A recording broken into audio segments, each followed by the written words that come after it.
dengan kolaborasi kita semua dengan semangat tadi itu bangkit dan bangkit terus sampai domba menjadi singa. Saya yakin dan percaya bahwa suatu saat nanti titik terang akan kita capai. Telah hadir bersama kita hari ini Bapak Ansel Bayi, Kadis Pendidikan. Di sebelahnya ada Bapak Martinus Payampukan, ini mantan Kadis Pendidikan 2. Ada Pak Fian, ini Kepala Bidang Litbang Pendidikan. Ini Yoris Hutun, ini yang kemarin. Di samping juga ada Pak Hans Hutun, pegiat LSM. Kita awali dari Pak Kadis. Kenapa pendidikan Lembata ini masih banyak anak Lembata yang putus sekolah, lalu ada banyak keluhan soal guru-guru. Mungkin bisa gambarkan kepada kita semua, mungkin perempatan pendidikan Lembata hari ini model apa itu. Terima kasih ruang yang diberikan. Sesi pertama kemarin saya sangat tertarik dan coba saya share ke grup para kepala sekolah, tanggapannya luar biasa.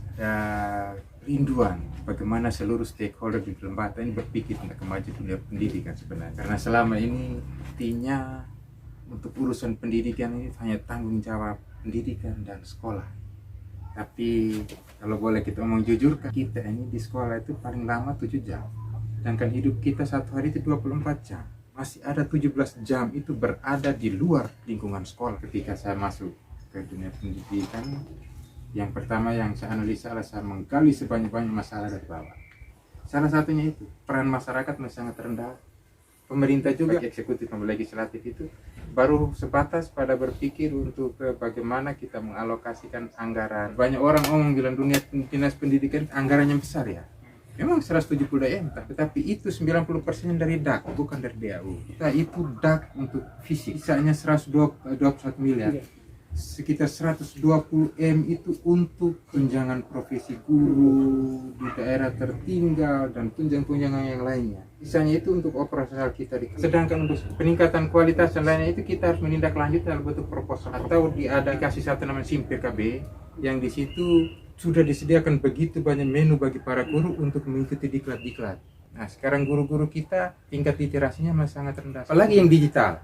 Dan ini proses yang sementara kami bangun, kami sadarkan mereka. Jadi persoalan kualitas jujur selama ini terabaikan.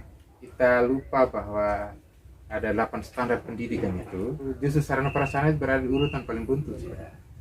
Menjadi komitmen kami untuk bagaimana caranya supaya dunia pendidikan ini kembali ke dia punya terahnya. Sebenarnya. Yang utama konsentrasi kita seharusnya itu adalah bagaimana kita meningkatkan mutu pendidikan di Lembata. Langkah berikutnya saya menyadari bahwa pemerintah tidak bisa jalan sendiri. Bagaimana memfasilitasi pembentukan Dewan Pendidikan. Ini Dewan Pendidikan ini menjadi wadah bagi masyarakat untuk bagaimana berkontribusi untuk Bapak Martin, ini soal pendidikan, soal tanggung jawab bersama. Ada 17 jam tadi disampaikan, anak tidak berada di sekolah. Saya ingin menyampaikan hal yang pertama ialah bahwa peran serta masyarakat itu didengungkan dengan keengganan. Keengganan dari dua pihak, dari pemerintah juga dari masyarakat sendiri. Masyarakat terlalu enggan, agak enggan itu karena pola bertahun-tahun tidak dilibatkan. Masyarakat itu tahu bahwa sekolah itu dinas pendidikan punya, bukan mereka. Dari pemerintah enggan, dari Propenas 2020-2024 sudah secara gamblang ditulis di situ tentang HIP berhak berperan serta dalam pembangunan pendidikan. Lalu kemudian 2002 Menteri Pendidikan mendahului peraturan pemerintah mengeluarkan peraturan perwujudan peran serta masyarakat itu dalam bentuk Dewan Pendidikan dan Komite Sekolah. Pengejawantahannya dalam kehidupan penyelenggaraan pendidikan itu kabur-kabur air. Sebagai contoh, pemerintah memberikan bantuan langsung ke sekolah, lalu mengharapkan peran serta masyarakat, komite juga ikut, tapi seluruhnya diurus oleh sekolah. Saya selalu beri contoh, Bapak Kepala Desa itu dilewat itu ada kambing masuk di ruang SD, dia masa bodoh jalan terus karena bukan sekolah dia. Tetapi kalau diberikan kepada masyarakat, dilihat itu jendela karena tiup angin dan engselnya terlepas, dia akan cari satu paku itu engsel. Tapi karena tidak, sehingga dibiarkan jendelanya jatuh, usulkan rehab. Karena masyarakat tidak merasa memiliki. Kemudian nyamuk apa yang saya buka tadi dari berada di luar itu, saya melihat ada sejumlah kecemasan. Kecemasan ini kiranya menjadi batu pijakan untuk bisa mengatur strategi ke depan. Jadi bukan salahnya regulasi yang seperti itu sudah betul, tapi strategi untuk melaksanakan itu yang belum pas. Indeks pembangunan manusia 2021 saya terkejut. Indonesia 107, posisi 107 dari 189 negara. NTT posisi ke-32 dan 34 provinsi. Lembata peringkat 7 dari 22 kabupaten. Kecamatan yang kedua itu yang seperti Pak Kades. 9 tahun lagi itu tamatan SPG selesai. Kecamatan saya itu bagaimana model pendidikan dasar ini, terutama SD itu, seperti saya gambarkan tadi bahwa yang mengajarkan anak SD itu mesti mereka yang dekat-dekat. Dr. Leo Kleiden dari Jerman datang, pernah minta mengajar di salah satu SD di dekat Mamere sana. 6 bulan kemudian dia langsung putus asa. Karena tidak nyambung, dia tidak bisa, terlalu jauh jarak. Jadi itu untuk butuh pendidikan dasar bagaimanapun juga itu harus ada satu sekolah keguruan berada di antara sekitar tahun 2007 itu kami di Indonesia Timur di Sawangan itu kita minta. Tapi kami yang di timur itu kami butuh sekolah kejuruan. Jawabannya waktu itu robah dulu regulasi. Masa yang berikut itu juga sudah digambar. Penyambung dinas ke kecamatan putus dengan ditutupnya. Tidak ada. Ketersediaan sumber daya yang ada di dinas dari sisi kuantitas maupun kualitas tidak mampu untuk menjangkau sampai di desa-desa. Peraturan yang terbaru kemarin juga tidak menyebut secara eksplisit posisi pengawas di mana. Hanya dinyatakan bahwa kepala sekolah menjadi pengawas di satuan pendidikan. Sehingga timbul kecemasan di semua pengawas yang ada. Secara informal dia sampaikan bahwa ini masih tetap jalan. Itu kan informal, bukan dasar hukum. Maksudnya berikut bahwa di tiap dinas itu harus bisa memilah antara manajemen pendidikan umum dan manajemen mutu. Manajemen mutu itu ada dalam manajemen, tapi dia harus dapat porsi perhatian secara khusus. Dulu kalau di sekolah-sekolah itu orang lebih takuti Binwil yang adalah model ormas pengawas itu ketimbang Kakandep. Binwil baru kudanya masuk di sana tuh anak-anak guru tuh macam tikus. Orang tua juga langsung datang jemput dia. Dia masuk dan Binwil itu betul. Dia secara profesional dia tidak akan peduli. Apa salah guru langsung, tidak bisa. Kabar di sana. Saya aja. Secara nasional ada pergeseran ini, tapi kan secara tingkat lokal di kabupaten itu kan mungkin ada pendekatan lain. Dengan provinsi. Kalau saya sih dengan kondisi yang ada, Dinas Pendidikan Pak Kadis mungkin perlu merencanakan di registranya ada kajian khusus tentang ini. Jadi sehingga nanti kita akan ambil itu menjadi kajian di Litbang. Tetapi munculnya dari dinas. Dari regulasi tadi di perencanaan kita juga akan mengarah kepada hasil kajian tadi itu. Kasih Povian mungkin sedikit gambar untuk kita semua terkait pendidikan yang dilaksanakan. Pertama sekali terima kasih untuk Steny dan teman-teman dari Media Surya. Sini ada Bapak Martin Baingbukan, nama yang cukup populer ya. Saya masa kecil saya tuh nama Bapak ini selalu disebut dan akhirnya pada hari ini baru saya bisa ketemu. Luar biasa karena dengan Pak Ansel, dengan Pak Fian juga pernah terlibat dalam beberapa forum yang mendiskusikan terkait dengan isu-isu anak muda dan juga terkait dengan pendidikan juga. Dan saya sangat mengapresiasi upaya yang sudah ditempuh ya dengan cara metodologi yang ilmiah. Jadi, selanjutnya cukup prihatin juga seperti yang dijelaskan oleh Bapak Kadis tadi bahwa sejatinya di konstitusi di pasal 31 ayat 4 itu sudah dinyatakan bahwa 20% dari APBN dan APBD itu disalurkan untuk pendidikan. Menjadi persoalan kita sampai sekarang, keprihatinan kita bersama, bagaimana eksekusi dalam tataran kebijakan yang sudah diamanatkan di konstitusi. Apalagi putusan MK nomor 13 2008 juga dia sudah mempertegas itu. Menjadi permasalahan adalah ketika dieksekusi itu ada banyak hal di luar pendidikan yang menggunakan tameng pendidikan. Salah satu dalam aspek sumber daya manusia untuk kebutuhan guru-guru kita, seperti yang Pak Ansel bilang tadi, masih rendah literasinya, 21%. Di tanggal 23 April kemarin kita merayakan Hari Buku Sedunia. Sayang sekali di Dinas Perpustakaan dan Kearsipan juga tidak ada aktivitas bagaimana menggaungkan literasi itu. Kita optimis untuk terus menumbuhkan literasi dan juga bagaimana performa guru-guru kita karena angka UKG juga masih di bawah standar. Dan selain itu menurut PISA atau Program International School Assessment yang meriset situasi pendidikan di Indonesia, dalam risetnya itu dia memetakan anak-anak di Jakarta itu dalam rentang usia pendidikan dalam masih ketinggalan 128 tahun dari orang-orang di Eropa. Itu artinya mereka yang di Jakarta saja tertinggal 128 tahun, apalagi kita yang ada di daerah itu.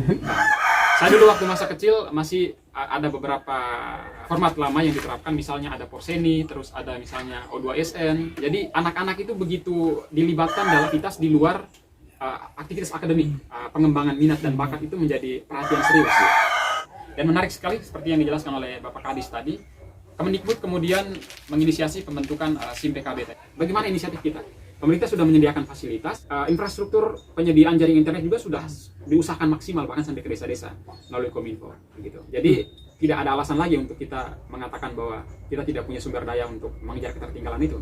Mungkin terakhir sedikit saya masukkan terkait dengan inisiatif untuk membentuk Dewan Pendidikan. Pemerintah akhirnya menciptakan satu wadah yang bisa melibatkan stakeholder terkait. Tidak hanya terkait pemerintah yang harus bekerja sama karena memang hanya 7 jam secara formal, tapi 17 jam lainnya itu menjadi urusan kita bersama. Mungkin saya rekomendasikan juga di dalam Dewan Pendidikan mungkin ada perwakilan anak muda yang bisa menyuarakan hak anak muda dengan perspektif anak muda. Kira-kira ini kita ada jarak kita keterlambatan soal pendidikan, perkembangan kemajuan, harus ada kegelisahan tadi digambarkan, semua harus berperan. Kira-kira teman-teman dari bagian LSM seperti apa nih? Oke, terima kasih. Ini Pak Kadis, Pak Martin, dan Pak Fian serta Adi Yoris yang luar biasa. Pertama mungkin konsep merdeka belajar juga perlu kita terapkan di kondisi kita di Lembata juga. Kami dari penggiat ini sudah mulai membuat konsep pendidikan yang harus berbeda. Selama ini dengan model pendekatan yang sangat konvensional, harus di dalam ruangan, harus dengan tutorial yang satu arah. Tetapi dengan konsep pendidikan yang non formal seperti ini, minimal bisa menjawab tuntutan perubahan. Itu mungkin juga akan berbeda ya, kita lihat berbeda, tetapi mulai ditumbuhkan sehingga proses pertumbuhan dan perkembangan pendidikan juga sesuai dengan konteks kebutuhan anak. Anak harus datang ke sekolah dengan perasaan riang gembira. Sehingga kita tidak temukan banyak kritikan lagi terkait dengan dunia pendidikan, tetapi mungkin kritik yang konstruktif untuk meningkatkan dunia pendidikan di Lembata. Mungkin Pak Kadis ini kan ada kegelisahan, ada kira-kira 2022 dan selanjutnya ini mau dibawa kemana nih pendidikan? Jumat lalu ada kegiatan dari kantor bahasa Provinsi Sulawesi Timur. Itu kantor di bawah langsung kementerian. Buat sambutannya saya bilang gitu. Kami Lembata hanya bisa berbangga bahwa kami punya Goris Keraf, tapi tingkat literasi kami itu masih rendah sekali. Kami aja bilang, Goris Keraf itu orang Lembata. Tapi bagaimana kami mengikuti terahnya Goris Keraf itu belum sampai ke sana. Banyak yang protes saya, kenapa kau harus cemas? Justru berasal dari kecemasan itulah maka kita mulai berpikir bagaimana caranya untuk menyelesaikan. Kalau kita tidak cemas, maka kita anggap itu barang biasa. Maka solusi tidak akan ada. Konsentrasi kita ke peningkatan kualitas. Peningkatan kualitas pertama yang kita dorong adalah pendidikan karakter. Karena saya yakin dan percaya bahwa dengan mental yang bagus, otaknya akan terisi dengan baik. Mental juga saya tidak mau mental di awang-awang. Mental sebagai orang Lembata. Mental sebagai orang Lembata seperti apa? Mental sebagai orang Lembata, berbudaya Lembata. Saya kasih tahu bilang, saya curiga dulu Soekarno itu dia memang nama besarnya di Ende, tapi sesungguhnya dia belajar tentang Pancasila itu ada di kita punya wilayah Lamholot ini. Ketuhanan yang masa kita pun di sini ada lera bulan tanah ya. Kemanusiaan yang adil dan beradab ada Warimbaki. Nanti di Kedang bagaimana, di Atadi bagaimana, di Bulan Pun bagaimana, pasti. Tapi itu ada sebenarnya pembahasan. Kalau Persatuan Indonesia jelas tentu kita pun ada. Permusyawaratan sila keempat itu kan ada istilah di apa namanya Tawabamu. Terakhir yang kesejahteraan itu kan terkait dengan Melasare. Sebenarnya ada nilai kita punya. Ingin anak-anak kita dibentuk berdasarkan adat budaya kita punya. Perda tentang pendidikan berbasis budaya. Pertama, yang kedua kurikulum lokal berbasis budaya. Teman-teman guru yang pintar, yang kreatif sudah godok dan silabusnya sudah selesai. 22 buku kita kirim ke pusat kurikulum kementerian. Dan awal Juni nanti akan ada seminar pertama yang seharusnya tanggal 5 besok ini. Akan tidak jadi, kita tunda karena nanti ada bantuan dari kementerian lewat Universitas Muhammadiyah. Seminar pertamanya kan itu butuh paling tidak 2 kali seminar supaya ilmiahnya dapat. Maka target kita untuk tahun ajaran baru kita sudah mulai pakai di beberapa sekolah. Paling teman yang macam kayak begini, ada Hans punya, nanti P3 dengan ada John mereka punya, itu kan bagian dari menutup ruang anak-anak kita untuk berbuat yang tidak baik di luar jam sekolah sebenarnya. Sekarang kan ada anak-anak muda pikir begini, kalau kau tidak minum itu kau tidak geng, tidak isap rokok kau banci. Itu kan sebenarnya hal negatif yang sementara ditanamkan tidak sadar, ditanamkan kepada anak-anak kita sebenarnya. Sekarang ada program guru penggerak, kita punya di Lembata baru 2 orang guru penggerak, tapi banyak guru-guru kita yang enggan ikut. Saya memang jujur, saya sampai stres habis. Masa saya koordinasi langsung ke sekolah yang jumlahnya 200 lebih. Itu negeri, belum swasta. Ya sekarang strategi yang saya pakai itu, FK3S itu saya harus pakai, saya harus bentuk. Forum itu yang akan menyambung lidah kami untuk sampai ke sekolah-sekolah mereka. Baik Bapak Kadis, ini mungkin Bapak Martin sedikit ya soal guru penggerak dan bagaimana membentuk karakter dan mental ini. Pendidiknya tidak boleh statis. Kadang guru itu mengeluh bahwa kurikulum berubah cepat sekali. Memang kurikulum harus berubah. Masalah kurikulum itu hanya masalah mengatur besaran strateginya, tetapi apa yang kita ajarkan tetap. Hanya bahwa faktor yang membuat anak belajar itu anak itu sendiri. Iya, tetapi guru itu harus mendorong anak bagaimana persiapan. Sehingga program guru penggerak ini itu memang program strategis. Bukan hanya orang mau jadi kepala sekolah saja. Bapak guru juga banyak cinta kemapanan. Mau itu anak tertib itu. Mereka berhasil. Saya tanya prestasi guru yang mana yang merupakan prestasi guru. Masyarakat kirim kita malaikat, lalu kita bentuk dia, kita kembalikan malaikat itu ke masyarakat. Atau masyarakat kirim kita setan, kita jadikan dia malaikat, lalu kita kembalikan. Sedikit ya Pak, kita bagaimana kemudian pemerintah kabupaten ini kan Itu yang pertama, nilai rohani, nilai budaya itu sangat rendah. Satu nilai lagi, itu dibawa orang tua turun. Dari kasus-kasus yang kita tangani di selama saya di perlindungan di Dinas Pemberdayaan Perempuan Perlindungan Anak, itu ada sekitar 100 lebih kasus kekerasan seksual terhadap anak, ada 600 lebih kasus kehamilan anak. Dan kita NTT nomor 1 Bapak. Untuk kasus kekerasan seksual terhadap anak nomor 1 dari 22. Rentang antara 13 tahun sampai 20 tahun ini. 90%-nya itulah adalah anak-anak yang masih duduk di bangku sekolah. Multiplier effect dari 606 kehamilan tadi. Yang pertama, ada 606 potensi perkawinan usia anak. Ada 606 potensi terjadi kekerasan dan ada 300 lebih potensi terjadi migrasi. Ada 606 potensi stunting. dan diskusi panjang lebar tadi. Mudah-mudahan ini bermanfaat untuk teman-teman lain yang nanti menyaksikan siaran kita ini. Pikir mungkin masing-masing kita mungkin siap proses statement untuk. Ada dua negara yang dikategori punya pendidikan yang terbaik, Finlandia dan Korea. Tapi pendekatannya berbeda. Finlandia itu anaknya itu diberi proses pendidikan yang betul sesuai dengan potensi anak. Jadi dia bermain sambil dengan belajar. Di Korea itu penekanan pada aspek kognitif, jadi dia harus belajar dan belajar terus. Hampir setiap waktu mereka tuh kalau kita lihat proses 1 ke 2 jam anak harus belajar terus dan harus pintar. Anak dipacu harus pintar. Sekarang menjadi pertanyaan bagaimana dengan Indonesia? Ada cerita humor begini. Kalau anak Indonesia diajarkan bahwa bermain sambil belajar, tapi bermain dulu, belajar nanti tunggu waktu. Ada waktu. Terima kasih banyak. Saya pikir saya cukup optimis dengan situasi pendidikan dan secara umum pembangunan Bata dalam beberapa tahun ke depan. Ada satu filsuf di Jerman namanya Martin Heidegger. Itu dia bilang ada dalam teori kecemasan itu ada hermeneutika ontologi. Itu dia bicara tentang kecemasan itu berada di titik paling bawah dari kesadaran manusia. Ketika manusia itu cemas, maka dia menyadari akan eksistensinya. Dari hasil temuan kita di lapangan, memang nilai budaya ini sudah bergeser. Ketahanan keluarga ini sangat penting. Jadi kalau di dasarnya sudah kuat, maka otomatis juga hasilnya juga keluarannya juga akan kuat. Apabila terjadi sebuah masalah, sebuah kasus, kita temukan biasanya orang tua itu tidak pernah menyalahkan dirinya sendiri. Saya tadi berangkat dari kecemasan. Kecemasan itu mengantar ke optimisme, bukan pesimisme. Sampaikan sebagai closing statement. Ada optimisme. Mungkin Bapak sih ada kegelisahan tapi ada optimisme. Bangkit dan bangkit terus sampai domba menjadi singa. Nah, kita tidak bisa mengatakan domba bisa jadi singa, tidak mungkin. Tapi kita jangan sampai menyerah dengan persoalan yang ada kepada kita. Kita semua semoga domba menjadi singa di masa-masa yang akan datang. Selamat siang untuk kita semua.